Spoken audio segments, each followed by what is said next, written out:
Dan itu bentukannya kuntinya rambutnya panjang, terurai panjang ya. Berasa dirinya cantik.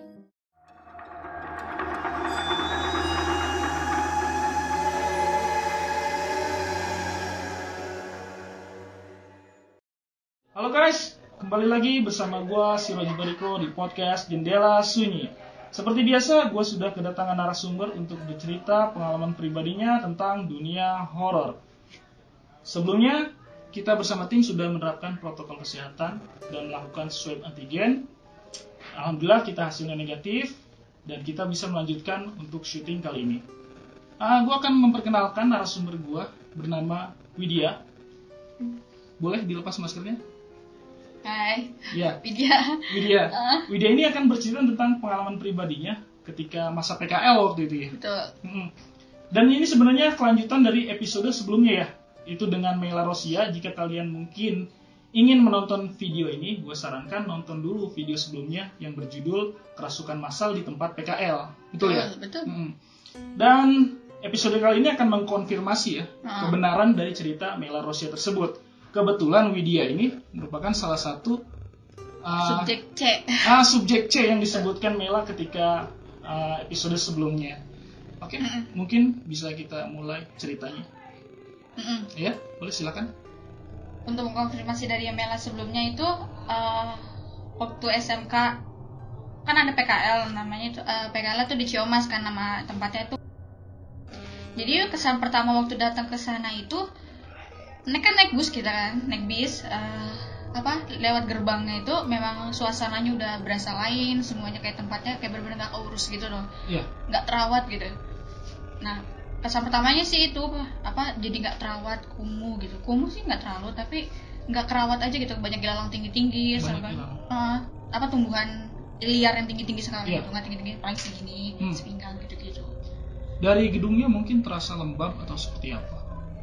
Gedungnya sih mungkin karena masuk sinar matahari jadi nggak terlalu lembab kayak itu ya. Di gedung sebelah lagi, karena kan tempat gue tidur itu langsung masuk kena matahari kan tempat nginepnya. Yang rada ke belakang itu yang rada lembab. Rada ke belakang rada lembab. Sama gedung satu lagi. Berarti kesan pertama kali lu datang itu auranya sudah memang tidak enak ya? Dirasa ya udah mulai merinding atau seperti apa? Memang awal ngerasanya tuh pas saat masuk ke suatu tempat langsung kayak nggak enak aja gitu, kayak banyak makhluk halus ya yang negatifnya gitu. Oh gitu. Oke guys, menarik nih. Widya ini merupakan salah satu yang bisa kita bilang ya indigo ya. Indigo, dia kebetulan itu bisa melihat beberapa makhluk halus ya di tempat manapun yang dijumpai. Betul ya. Itu sejak kapan kira-kira kita bercerita tentang keindigoannya dulu mungkin? Indigo gue dari kecil karena keturunan dari nyokap. Dari kecil. Dari nyokap itu. Iya. Berarti memang sudah keturunan ya sebenarnya. Jadi ketika lu tadi masuk ke PKL pun memang udah ngeliat banyak macam-macam, berasa udah nggak enak, semua kayak campur di situ. Itu dimulai dari gerbang masuknya gerbang aja ya? baru gerbang masuk aja nih, belum yang lain. Oke, bisa dilanjutkan ceritanya. Ketika masuk ke ruangan, kesan pertama mungkin karena suasana awal, karena masih vibes berasa kayak untuk bisa lepas dari rumah karena nginep 3 bulan gitu kan. Awalnya pas masuk memang seperti itu, tapi di minggu pertama kedua itu sering banyak banget gangguan gitu, gangguan tempat lain. Misalnya kalau malam itu di minggu pertama apa kedua gitu. Pokoknya tiap malam selalu ada bunyi penggorengan masak, sedangkan itu udah jam 10 malam, 10 ke atas. Bunyi rongseng, terus bunyi mainan kletek. Mainan zaman dulu yang kletek ya, yang didorong bunyi kletek. Iya. Tahu kan? Kayak gitu. Jadi paling gitu terus. Kalau untuk yang suara yang lu dengar seperti itu ya? Selalu kejadian tiap malam. Nyampe akhir periode magang selalu bunyi gitu. Sampai akhir 3 bulan itu? 3 bulan. Rutin tiap malam. Dan lu gak pernah bercerita dengan teman-teman lu? Enggak. Waktu itu belum ya? Waktu pertama-tama memang belum kan. Pas udah tahu cerita teman-teman memang sering dapat gangguan, baru akhirnya cerita yang ringan-ringan. Gangguan ringan. Terus juga kalau misalnya yang udah mulai berada berbahaya, terus maksudnya berbahaya tuh kayak sosoknya yang udah negatif, terus penampakannya yang udah nggak bagus, itu di keep sendiri. Jadi selama lu masuk itu udah mulai penampakan dan suara itu ditimbulkan ya, maksudnya dimunculkan. Iya, selalu ya. Nah, menarik, video sebelumnya itu kan Mela itu bercerita kalau lu yang kesurupan. Iya, salah satu yang kesurupan. Boleh cerita mungkin awal mula lu kesurupan kayak gimana sih? Apa yang lu rasain ketika lu mulai kesurupan itu? Awalnya itu pertama badan kayak berasa nggak enak kan. Iya. Udah nggak enak nih. Udah berasa nggak enak. Tiba-tiba ada sosok makhluk kayak mbak-mbak, rambutnya segini, dan mukanya datar. Bukan masuk ya apa? Jadi kayak diri kita tuh kayak suruh nyamperin si mereka. Si makhluk itu suruh nyamperin dengan masih bisa kontrol sendiri, nggak sepenuhnya dimasukin oleh si makhluk yang itu. Energinya masuk ke diri Widi nggak sepenuhnya, jadi Widi masih setengah sadar, dan Widi tuh nunjuk-nunjuk kayak gini, kayak ibaratnya kayak sini gitu, suruh ke sana, dan Widi didampingin soleh sama pembina di sana, diajak ke tempat itu, disamperin lah ibaratnya. Terus kata pembina, ngomongin Wid, jangan disamperin, balik lagi ke kamar. Akhirnya di kamar udah mulai nggak sadar, selebihnya udah nggak inget. Terus akhirnya bangun ya. Ketika mulai bangun nih, yang lu rasain apa? Ketika lu mulai capek. Memang ketika kesurupan itu sempat interaksi dia atau sempat dia dipanggil yang tadi? Iya, yang tadi Widi sampai nyamperin itu dia manggilnya karena dalam keadaan Widi itu lemas dan baru setengah sadar gitu. Setengah dimasukin, setengah enggak energi mereka. Jadi kayak nguras energi capek. Berasa capeknya gitu loh. Ya. Sebelumnya lu pernah kesurupan juga? Sering. Oke. Tapi kesurupannya nggak kesurupan di tempat itu ya, maksudnya selalu dibawa pulang. Jadi selama di tempat itu lu hanya sekali kesurupan? Di tempat itu? Di tempat yang PKL itu? Untuk kesurupannya ya sekali. Kesurupan sekali. Boleh diceritain dong apa aja yang lu alami ketika itu? Di situ. Di situ ada beberapa makhluk yang memang sering muncul. Pertama itu kayak nenek baju merah, ada di depan kamar, dia di dekat pohon yang ada ayunan. Dia selalu di situ, entah nyapu, entah ngapain, pokoknya selalu ada di situ. Terus yang tadi dibilang makhluk yang mukanya datar. Makhluk mukanya datar? Iya, yang suruh Widi nyamperin untuk ngikut ke dunia mereka. Sebentar dulu, makhluk mukanya datar itu dia berkepala? Nyampe segini, yang Widi lihat segini. Di atas badan semua segini, sedang di atas dengkul, rambutnya segini, dan mukanya itu nggak ada mata, nggak ada hidung, flat aja, udah kayak benar-benar nggak ada aja. Dan lu ketika ngelihat makhluk itu gimana rasanya? Apa yang lu rasain? Ya ada, karena udah biasa mungkin ya. Mungkin dari kecil udah sering lihat begitu. Jadi rasa takut itu benar-benar sudah hilang ya? Iya. Wow. Guys, karena sudah terbiasa, Widi ini dari kecil karena keindigoannya ya, sering melihat makhluk halus. Jadi ketika dia bertemu seseram apapun makhluknya, itu sudah tidak berasa lagi. Udah dari yang meja bundar itu, gue bertiga sama teman balik itu sekisaran jam 12 lewat kan. Iya. Posisi itu balik kan meja bundar itu ada di depan, paling awal masuk itu kan. Kita mesti ngelewatin kolam, kamar mandi, belokan kamar Mela, baru kamar Widi kan. Nah di kamar Widi itu pas jalan bertiga, di situ tuh ada yang ketawa di kamar mandi. Kamar mandinya banyak gitu. Ya di situ posisi kamar mandi itu, ini kamar Widi, kamar, baru kamar mandi, kamar lagi. Nah jam segitu lewat, ada yang ketawa, itu ketawanya kenceng sekali. Akhirnya mereka karena pada kaget, takut gitu, jadi gedor-gedor, akhirnya masuk. Terus nggak lama masuk, ya itu bunyi gangguan lagi yang masak, gongsreng gitu, sama kletek-kletek. Yang masak itu ketika bunyi ada baunya nggak kira-kira? Nggak ada, cuma bunyi penggorengan kegesrek. Kegesrek ya? Penggorengan kegesrek. Iya.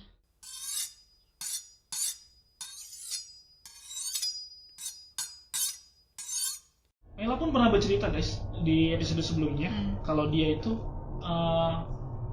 rekan-rekannya ada yang melihat, atau Widi yang melihat nenek, sosok nenek. Iya. Gimana bisa dijelaskan oleh Widi lebih lanjut? Neneknya itu bajunya merah, yang saya lihat Widi sekarang ya, posisinya lagi di depan samping samping apa? Pohon. Bajunya merah. Neneknya kadang suka dicepol, kadang suka cepol belakang. Begini, pakai kemben zaman dulu, nenek-nenek zaman dulu. Iya. Iya itu. Deskripsi neneknya di situ seperti itu. Iya. Jadi selama semua penampakan yang Widi lihat, ada nggak sih pesan-pesan yang ingin disampaikan oleh makhluk tersebut melalui Widi pada teman-teman? Berhubung kan ketika datang teman-teman itu kan udah mulai kesurupan. Apakah dia terganggu dengan kedatangan kalian atau gimana? Adakah pesan yang disampaikan? Beberapa sih, beberapa itu kadang ada yang karena mungkin anaknya kita rame-rame, suaranya kenceng-kenceng, datang nggak permisi, nggak salam, nggak gitu-gitu, mungkin dia merasa terganggu, kehidupan merekanya jadi terganggu. Mungkin dengan cara itu mereka negur kita, biar nggak terlalu berisik atau nggak saling menghargai satu sama lain. Paling itu sih mereka yang ingin. Mereka yang mencoba sampaikan pesan itu melalui Widi.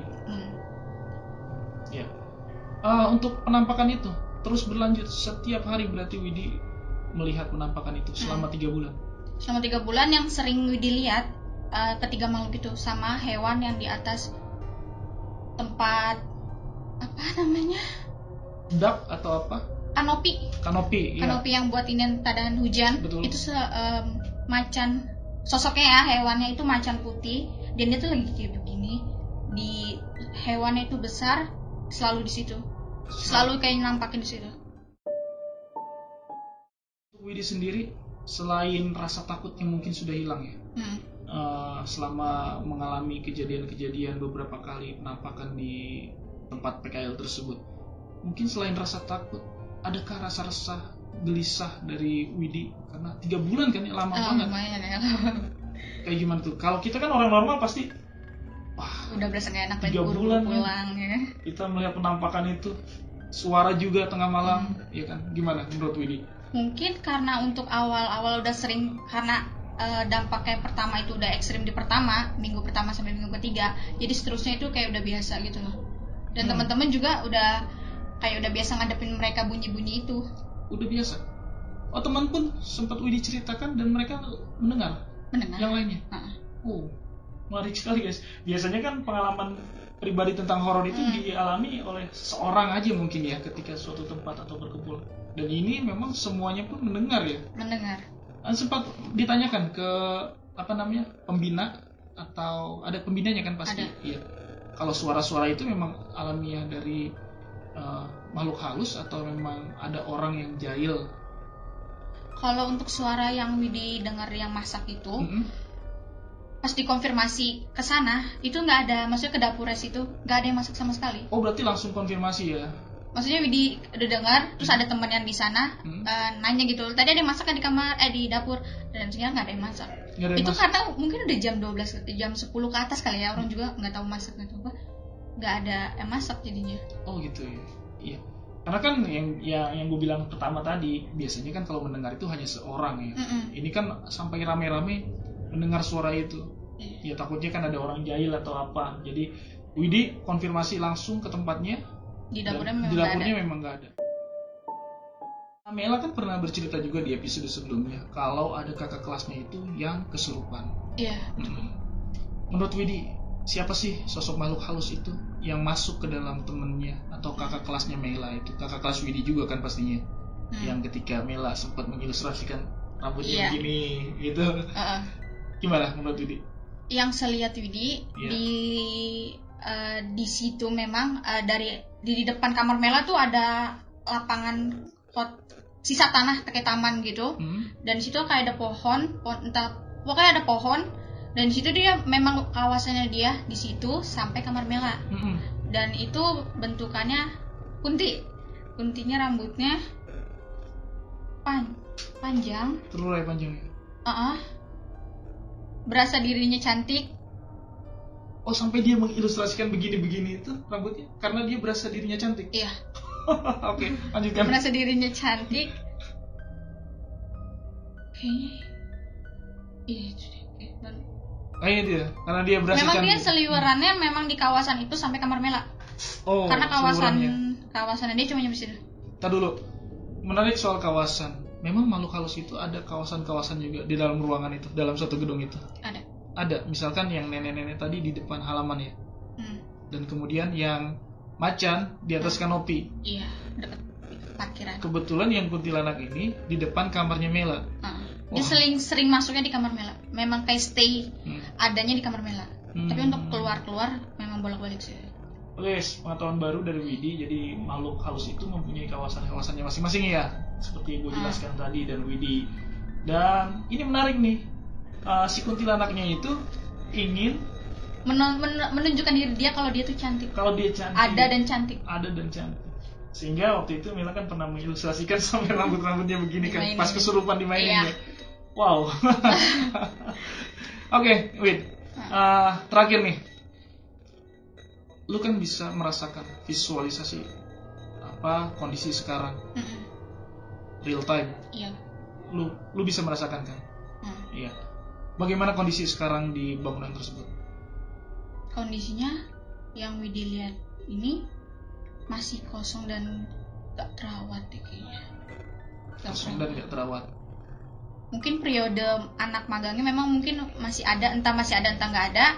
Tapi untuk kayak suasana yang Widi lihat gitu masih sama yang pertama Widi datengin. Masih sama, nggak berkurang, malah bertambah. Untuk suasana kemistisannya. Malah bertambah ya. Nenek sekarang lagi merhatiin kita. Dari kejauhan? Iya. Dari kejauhan? Atau mungkin dia di sini? Nggak nyampe sini. Nggak nyampe sini? Cuma nenek aja yang lagi ngeliatin kita? Dia ingin menyampaikan pesan? Enggak, kayaknya cuma merhatiin. Karena dia merasa terpanggil? Karena kita sebut berapa kali tadi ya? Berapa kali? Banyak juga. Banyak lah. Oke guys, itulah Widi merasakan kondisi tempat selama dia PKL. Kondisi sekarang ya, dia bisa merasakan.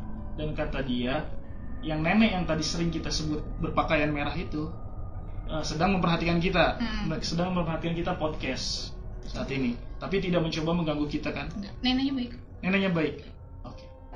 Oke guys, itulah yang bisa diceritakan oleh Widi tentang pengalaman pribadinya di tempat PKL. Yang sekaligus video ini mengkonfirmasi kebenaran videonya Mela di pekan lalu. Banyak pelajaran ya yang bisa kita ambil. Banyak banget pelajaran yang bisa kita ambil ketika kita berkunjung ke suatu tempat yang memang kita tidak mengetahui dan asing di tempat tersebut. Kita harus bisa menjaga adab dan etika kita. Karena mungkin saja di tempat tersebut emang sudah ditunggu oleh ada penghuninya yang kita mesti saling menghargai kayak gitu, seperti menjaga kebersihan, adab kita ketika kita bergaul di sana ya. Oke, itu aja mungkin yang bisa diceritakan episode kali ini.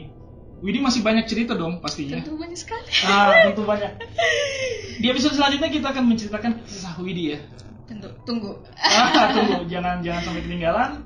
Oke, buat lu semua yang sudah subscribe, gue ucapkan terima kasih. Like, komen, dan share kalau menurut lu itu penting. Oke, terakhir, Widi punya Instagram? Ada.